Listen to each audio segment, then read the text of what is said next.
We've noted how machinic eros can be used to alter the flow of desire in capitalistic systems, so as to escape to the outside via a line of flight, bringing about a change in the system itself.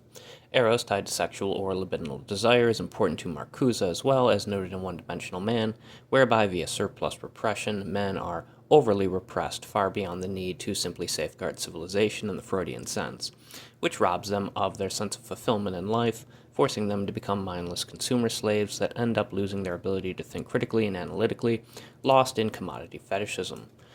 The idea of using machinic eros so as to become Japanese, as Guattari noted, is also interesting since it shows how identities can be transformed via endless difference, via the body without organs and difference in repetition, allowing man to become other. In this case, allowing the Western perspective to become Eastern, producing pluralities. Thus, we get outside of identicality and become more plural or multiple in scope and perspective. Like Hegelian negation or dialectics to Frederick Jameson, a vanishing mediator is something that facilitates this transition into something other, mediating between the two separate terms, which, as its name implies, vanishes once the transformation or transition is complete. Unlike Deleuzian difference, of course, Hegel's path would point to unity of absolute spirit itself. The postmodern condition to Jameson, of course, is sculpted by late capitalism itself, dominated by consumerism as well as technology and the corporate sector of society, where literally everything exists so as to be sold. Warhol himself noted in his art how all has become dominated by consumerism itself. The band Nirvana did the same, noting how even celebrities and artists were merely objects to be sold by corporations so as to make money. Mark Fisher would use these ideas for his own analysis, borrowing from Jameson, focused on the rise of nostalgia, a yearning for the past, and the use of pastiche, leading mankind into a hollow and hauntological retro-reality. To De Boer, this forces society into a spectacle whereby, moderated by images and obsessed with commodity fetishism, all becomes an endless present. As Amy Ireland noted, even Guattari could not fully consider the oncoming age of the internet and how anime culture specifically would allow infantilization to manifest, where people become kawaii or baby-like. What Guattari assumed would lead to stagnation has been used to further become other. I suppose we can all aspire to turn Japanese as the vapors sang of, where the stranger or alien or outsider gets a line of flight to the outside. To Jung, we must remember the UFO is representative of the mandala, which Jung saw as a form of completion linked to the individuation process, whereby linking the unconscious or shadow aspects with the conscious, one could form the self. Thus, to be abducted by aliens and UFOs is akin to coming into contact with those aspects of ourselves that are alien or other, allowing us to be transformed alchemically or gnostically through hidden forms of alien knowledge, illuminated and enlightened by what once rested in the darkest of dwellings, the progressive sci-fi destiny awaiting mankind in space itself. Through hell, one finds heaven. Via death, one is reborn. As we noted with De Boer and Fisher, lost in a hauntological state of retro-realities, man thus comes to live in an eternal present. Again, time becomes paramount.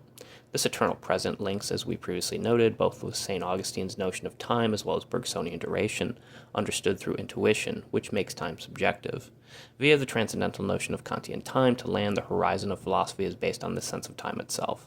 As each episode of Serial Experiments Lane starts, all occurs in the present day and present time, since man forever lives in an eternal present. Finite man thus is limited in his outlook and unable to express himself akin to the infinite, i.e. God. As we noted with Gabriel Catren, it is this interplay between finite and infinite that one swims within a phenomenodelic solution, gaining glimpses as to what rests behind the veil of Isis. Again, this all goes back to the ancient mystery cults, the occult, via Tarot and Kabbalah, and the notion of death and rebirth. Deleuze despised the codified identity of chess pieces, preferring the game of Go and its territorialized spaces. But the mass man is symbolic of the pawn piece. And even in chess, a pawn can become any other piece once it reaches the extreme end of the other side of the board, much like how yin flows into yang. Despite being a fervent Nazi himself, perhaps man should come to learn to play with his pieces like Emil Joseph Diemer. Still, as Kojima noted in Metal Gear Solid 2 Sons of Liberty, while pieces can be promoted, pawns themselves cannot ever become chess players. In a sense, one must give up the game, akin to Christ giving up the ghost. For it is in physical death of the finite that one finds resurrection or rebirth, made immortal via alchemic or Promethean fire. The rebel is thus he who, after being outcast and killed, returns via revelation, revealing Gnostic insights that allow us all to become something other than what we once were. To many, and as noted in the song Chop Suey by System of a Down, this death is a form of suicide or self-sacrifice. Death must thus become voluntarily, watching the old world crack open like an egg, so something new can be born. This eschatological way of thinking is noted in Gnosticism, and as we noted with Vogelin and Jakob Taubes, since Gnosticism permeates the historicity of man and his rebellious movements towards progressive change and revolution, tied to Joachim of Fiore all the way to Marx, those who fear death and cling to life are those who cling to the current identicality of the presently established social order, generally the elite sector of society, seen by thinkers like C. Wright Mills as the power elite, repressing people psychoanalytically to safeguard the civilization they constructed and currently control, allowing them to keep presiding in a state of continual power, having a shared class consciousness themselves, forcing their citizenry subjects to conform and assimilate to the dominant social norms and ideologies for a social sense of acceptance and physical survival. As Ernest Becker noted, one denies death by making themselves immortal, tied to an immortality project that will exist and outlive the person after they expire, giving their life meaning. The greatest thing most men fear is death itself, tied to the unconscious shadow. It is the big other, highlighting upon man's struggle with his own finite mortality, linked to the death drive, both in the Freudian and Deleuzian sense, which we previously discussed, and thanatos, the opposite of eros. Such is why so many men seek fame or notoriety, or to simply leave something behind in their wake, since, in this sense, it defeats death by allowing them to live forever. To Lacan, the death drive would free one from a sense of lack in life, since Lacan felt we all desire due to a sense of lack via the mirror stage.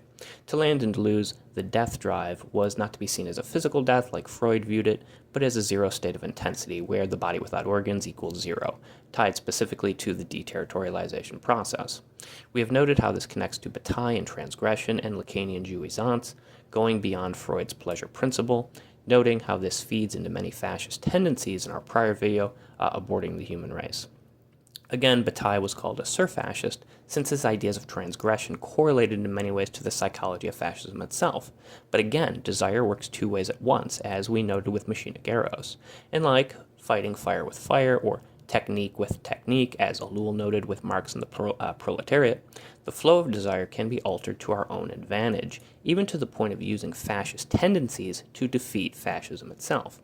We must remember that even Hitler felt that many could deny death via a form of national immortality, where even if the individual person perished, the nation-state would live on as it was forever. This was noted primarily through the propaganda of the Thousand-Year Reich, which was to act as a successor of to the Holy Roman Empire itself.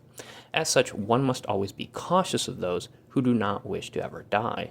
Men who often wish to make themselves immortal via the denial of death fail to understand how death is forever linked to life. Every occultist, Taoist, and alchemist understands how one must die before they can be reborn, transmuted and transfigured alchemically into something other than what they once were. Two elements must join as one to create a new compound.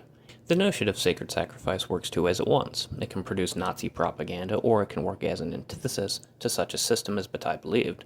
Desire is a two-way street, flowing like fire based on whichever ways the wind blows. Queen's Bohemian Rhapsody or Bob Dylan's Blowing in the Wind seemed like apt songs to cite. Things can seem quiet and still once a fire sucks up all the oxygen. All revolution starts as such, but with a single window opening up, like a spark in a gas-filled room, a backdraft blooms, and that which was once considered dead is reborn and reignited into a ball of furious flames.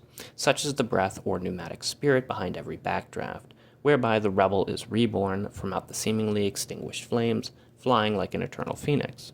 Like the comic book hero The Phantom, or akin to the killing of divine kings, as noted by Fraser in The Golden Bough, it is through the endless succession of death and rebirth that makes things seem immortal. Ghosts and the undead walk amidst the living world. The zombie apocalypse has already come and occurred. In fact, it is still occurring, and it will keep occurring in this eternally present time.